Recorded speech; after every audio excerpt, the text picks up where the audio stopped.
Hello everyone.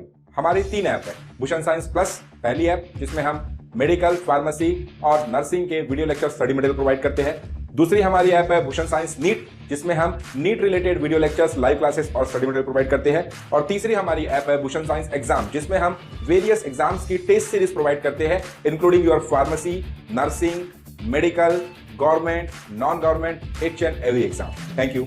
परिचय। हे नेहा, तुम्हारी नाक को क्या हुआ? आह, मुझे जुकाम और खांसी है। मुझे लगता है कि तुम अक्सर सामान्य जुकाम से पीड़ित हो जाती हो। हाँ, लगभग हर 2 महीने में जुकाम से पीड़ित किसी व्यक्ति की समीपता से मुझे तुरंत जुकाम हो जाता है। यदि तुम्हें इतनी आसानी से संक्रमण हो जाता है तो इसका अर्थ है कि तुम्हारी प्रतिरक्षी क्षमता बहुत कमजोर है। सच में? तो मुझे क्या करना चाहिए? तुम्हें ऐसा भोजन और दवाएं लेनी चाहिए जो संक्रमणों से सामना करने के लिए तुम्हारी प्रतिरक्षी क्षमता बढ़ाने में मदद करें। ठीक है।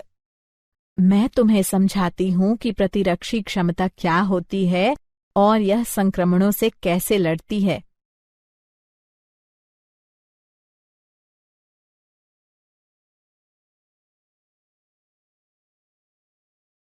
उद्देश्य।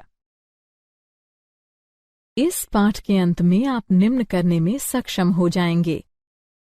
सहज प्रतिरक्षा के रोधों की पहचान करना, उपार्जित प्रतिरक्षा की अवधारणा को समझना, सक्रिय एवं निष्क्रिय प्रतिरक्षा के बीच अंतर को समझना, टीकाकरण एवं प्रतिरक्षणीकरण की अवधारणा को समझना, एलर्जी और स्वप्रतिरक्षा को समझना, मानव शरीर के प्रतिरक्षा तंत्र की पहचान करना।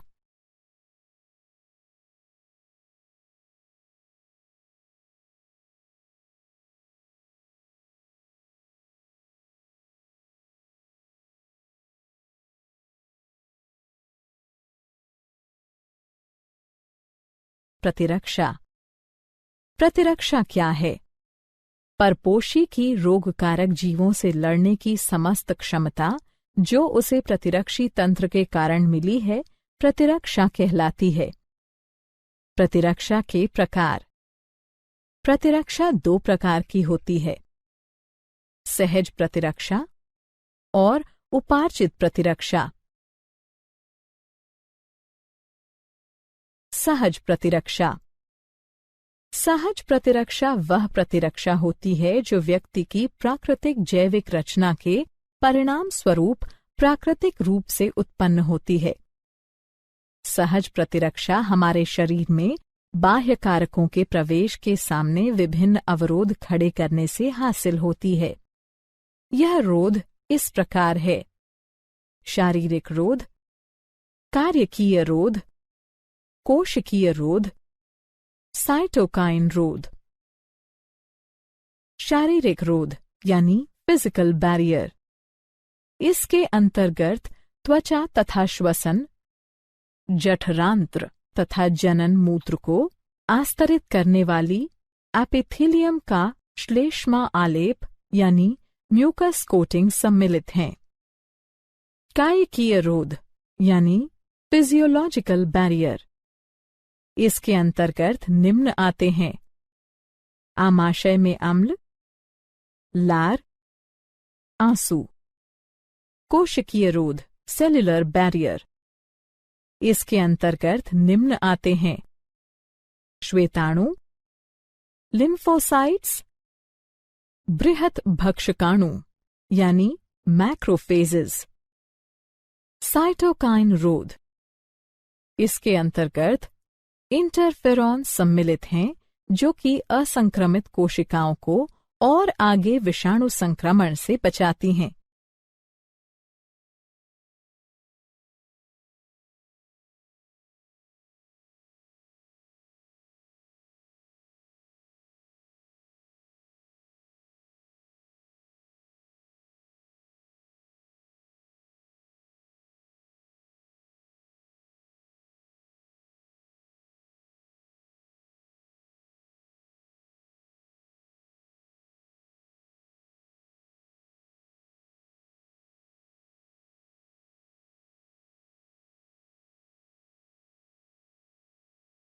उपार्जित प्रतिरक्षा। उपार्जित प्रतिरक्षा यह प्रतिरक्षा होती है जो रोगजनक के संपर्क में आने पर रोग प्रतिकारक यानी एंटीबॉडी के विकास द्वारा प्राप्त की जाती है। जब हमारे शरीर का पहली बार किसी रोगजनक से सामना होता है तो एक निम्न तीव्रता की प्राथमिक अनुक्रिया होती है। हालांकि बाद में उसी रोगजनक से सामना होने पर बहुत ही उच्च तीव्रता की अनुक्रिया होती है। यह अनुक्रियाएं विशेष प्रकार के लसिकाणुओं की सहायता से की जाती हैं। बी लसिकाणु, टी लसिकाणु। बी लसिकाणु ये रोगजनकों से लड़ने के लिए रक्त में प्रतिरक्षी यानी एंटीबॉडीज नामक प्रोटीन का निर्माण करती हैं। टी लसिकाणु। टी लसिकाणु प्रतिरक्षियों यानी एंटीबॉडीज के निर्माण में टी लसिकाणु की सहायता करती हैं।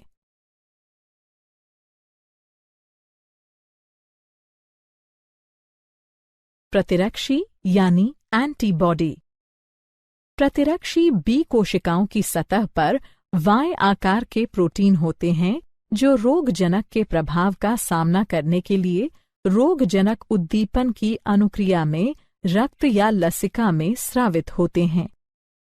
हमारे शरीर में विभिन्न प्रकार के प्रतिरक्षी होते हैं जैसे IgA, IgM, IgE, IgG इत्यादि। प्रतिरक्षी की संरचना। प्रत्येक प्रतिरक्षी अणु में 4 पेप्टाइड श्रृंखलाएं होती हैं। लघु हल्की श्रृंखलाएं, दीर्घ भारी श्रृंखलाएं। एक प्रतिरक्षी अणु H2L2 के रूप में दर्शाया जाता है।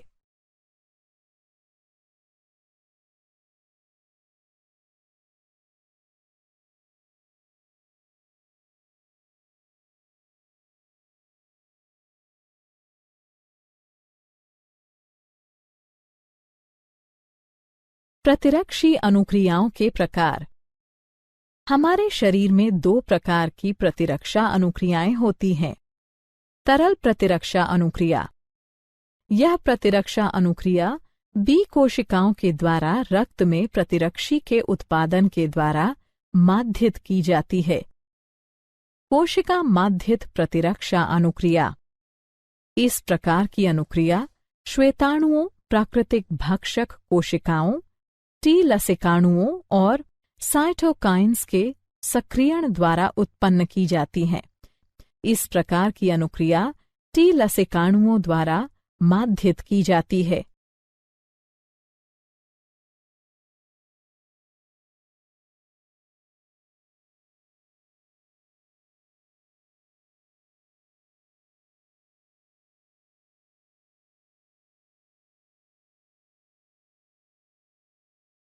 उपार्जित प्रतिरक्षा के प्रकार।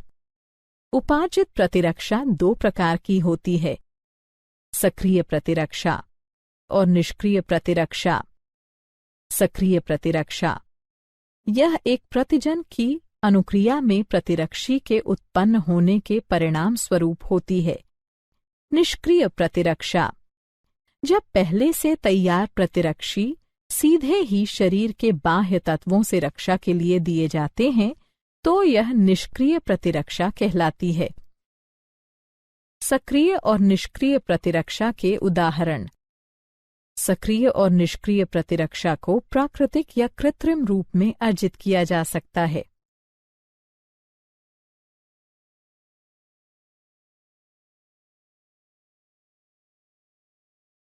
टीकाकरण तथा प्रतिरक्षीकरण। टीका क्या है? टीकाकरण दुर्बलीकृत या निष्क्रिय रोगजनक या रोगजनकों की संरचना के एक भाग का मिश्रण है जो रोगजनकों के विरुद्ध प्रतिरक्षी के उत्पादन को प्रेरित करता है, लेकिन गंभीर संक्रमण उत्पन्न करने में यह असमर्थ रहता है। टीकाकरण किसी विशिष्ट बीमारी को पुनः होने से रोकने के लिए टीका लगाना टीकाकरण कहलाता है। प्रतिरक्षीकरण प्रतिरक्षीकरण टीकों के प्रयोग के द्वारा प्रतिरक्षा प्रणाली को प्रेरित करके संवेदनशील मरीज को संचारी रोग से सुरक्षित करने की एक प्रक्रिया है। टीकाकरण तथा प्रतिरक्षीकरण। टीकाकरण और प्रतिरक्षीकरण की प्रक्रिया में निम्न चरण सम्मिलित होते हैं। रोगजनक या निष्क्रियत या दुर्बलीकृत रोगजनक के प्रतिजनी प्रोटीनों के विरचन को शरीर में प्रवेश कराया जाता है। परिणाम स्वरूप प्रतिजनों के विरुद्ध रोगजनी कारकों को निष्प्रभावी बनाने के लिए प्रतिरक्षी उत्पन्न किए जाते हैं। साथ ही समृद्धि बी और टी कोशिकाएं बनती हैं जो परिवर्ती प्रभावन होने पर रोगजनक को पहचान देती हैं और प्रतिरक्षी के भारी उत्पादन से उन्हें हरा देती हैं। इस प्रकार प्रतिरक्षा प्रणाली की स्मृति शरीर की किसी भी प्रकार के संक्रमण से रक्षा करती है।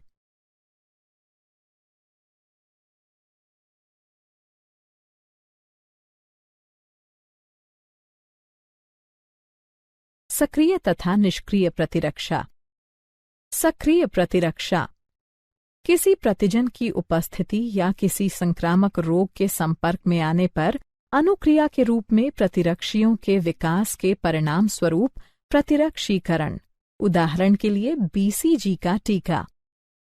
निष्क्रिय प्रतिरक्षा यदि एक व्यक्ति किन्हीं घातक जीवाणुओं से संक्रमित होता है जिनमें शीघ्र प्रतिरक्षा की आवश्यकता होती है तो हमें सीधे ही प्रतिरक्षी या प्रतिआविष देने की आवश्यकता होती है। इस प्रकार का प्रतिरक्षीकरण निष्क्रिय प्रतिरक्षण कहलाता है। उदाहरण टिटनेस प्रतिआविष।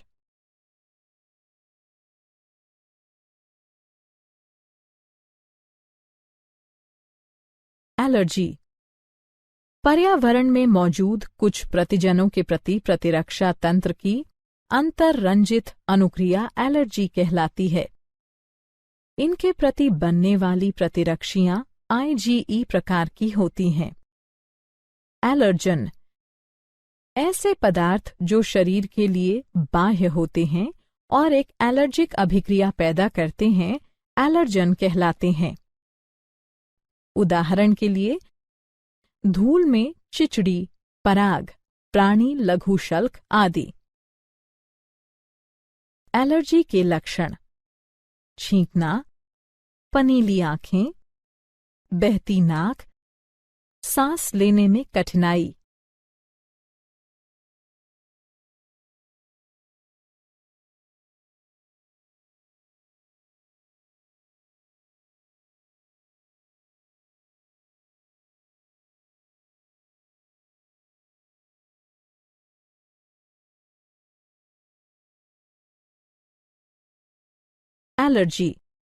एलर्जी के कारण: जब एक व्यक्ति किसी एलर्जन के संपर्क में आता है तो IgE प्रतिरक्षी बनते हैं जो स्वयं को मास्ट कोशिकाओं से जोड़ लेते हैं। ऐसी मास्ट कोशिकाएं एलर्जन के संपर्क में आने पर हिस्टामिन तथा सेरोटोनिन जैसे रसायन निर्मोचित करती हैं जिससे एलर्जी होती है।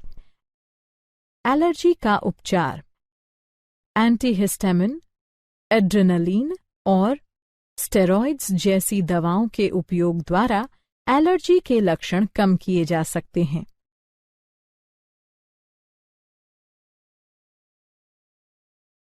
स्वप्रतिरक्षा।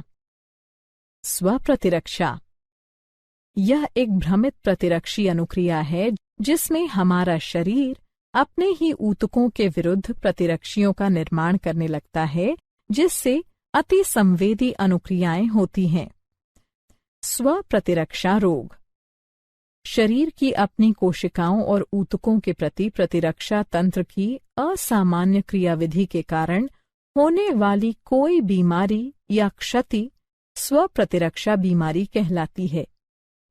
उदाहरण के लिए माटाइड आर्थराइटिस। लसिकाभ अंग: वे अंग जहां लसिकाणुओं की उत्पत्ति और या परिपक्वन और प्रचुरोद्भवन होता है, लसिकाभ अंग कहलाते हैं।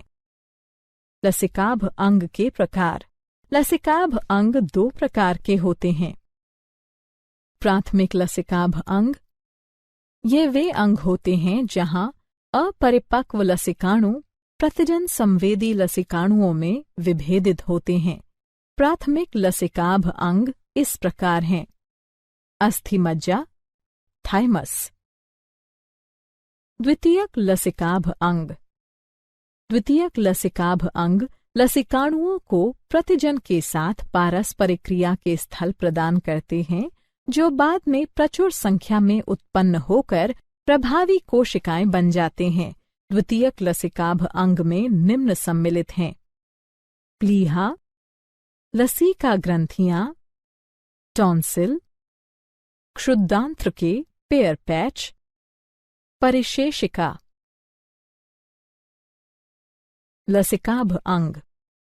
प्राथमिक लसिकाभ अंग ये टी लसिकाणुओं के परिवर्धन और परिपक्वन के लिए सूक्ष्म पर्यावरण उपलब्ध कराते हैं। अस्थि मज्जा। यह प्रमुख लसिकाभ अंग हैं। लसिकाणुओं समेत सभी रुधिर कोशिकाएं अस्थि मज्जा में उत्पन्न होती हैं। थाइमस। यह एक सपाली अंग है। यह हृदय के पास और उरोस्थि के नीचे स्थित है। जन्म के समय थाइमस काफी बड़ा होता है, लेकिन बढ़ती उम्र के साथ आकार में घटता जाता है।